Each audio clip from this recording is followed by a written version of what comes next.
When my mother and father died, and I had some other pretty significant losses in my life, like our little granddaughter died, just kind of felt a little bit adrift. I mean, not a little bit, a lot adrift. You just don't want to believe it, wishing that you could wake up and realize that it wasn't happening. Physically, socially, spiritually, mentally, psychologically, the whole thing, we're just deeply affected by a loss of someone we love so much. You not only lose them, but you lose that part of yourself that you've given over to them. What am I supposed to do now? How do I go through this? What's the next step? Years ago, we talk about grief as the emotional response to loss, but in fact, we know that people have a multidimensional response to loss that can be physical, spiritual, psychological, emotional.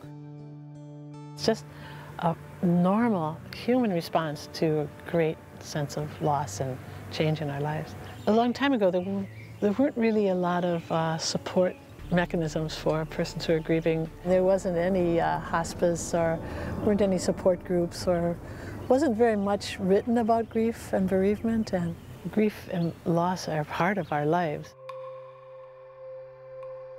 Freud, he was really one of the first persons to really bring out this idea that there's something about grief. His way of thinking about this was that individuals needed to emotionally detach from the person that had died. Since that time, we have come light years away from that thinking. Elizabeth Kubler-Ross, in the late 60s, wrote a book on death and dying. This book became incredibly popular. People were fascinated. The shock, the denial, the anger, the bargaining. In some patients, she saw that they came to accept their illness. Those 5 stages, people have sometimes even abused them, saying, you know, you got to be in this stage, and then you're in this stage, and that's just not the way grief works. They may experience all of these things in different ways, and they may never experience some of them. Some people don't ever experience anger. And that's not the way Elizabeth Kubler-Ross ever intended it to be. We've seen a really dramatic shift in how people think about grief and grief recovery.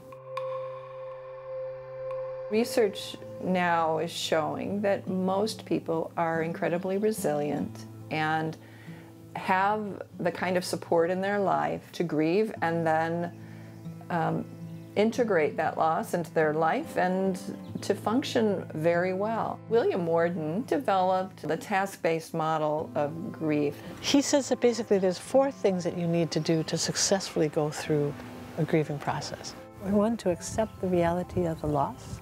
And the second is to be able to express all the emotions surrounding that loss. The third task is to adjust to an environment, to your environment, without the one you love.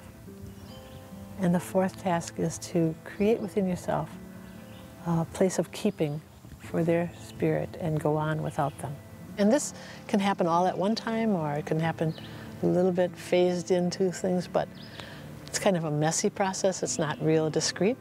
Another important element, I think, that is gaining increased attention. It's the concept of mindfulness-based responses to emotion. Often there can be this avoidance of what they're experiencing, and mindfulness-based approaches just helps us be with whatever we're experiencing and observe it. The risk of not being mindful is actually what most people experience. We live in a very fast-paced society. People often aren't mindful. People are very critical of themselves when they're in grief. They think they're not doing it right, that they can't stop crying, or they feel very embarrassed that they would be so sad, or they don't have control of their emotions. But there's nothing wrong with that. That's so important for people to know.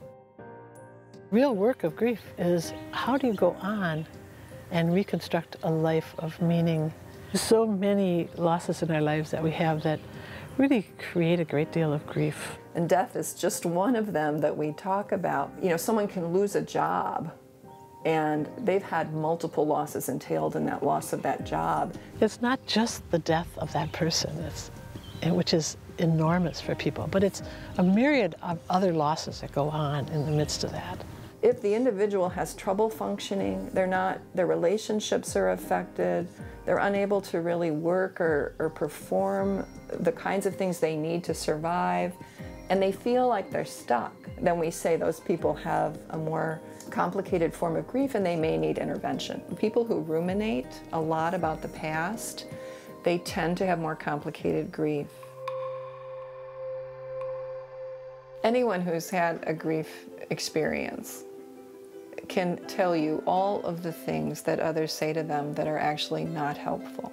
Sometimes you can never say the right thing. Sometimes you can say way too much. The most important thing is if you could be as quiet as you know how to be and just listen.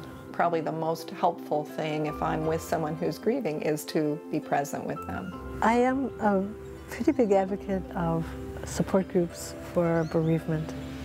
And I know very well that they're not for everyone. I think the more specific the support group is to your loss, the better. People begin to recognize that they're not alone. No one can take away the pain of someone else.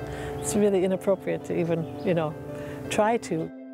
Just take one day at a time, take 1 hour at a time, 10 minutes at a time, because it's so difficult. Just not to be afraid of strong emotion or a strong response. It can't hurt you. You don't get it wrong. You get it right if you just allow yourself to live out each day as you go through this grief process, and just allow yourself to just be in it and not to be critical of yourself.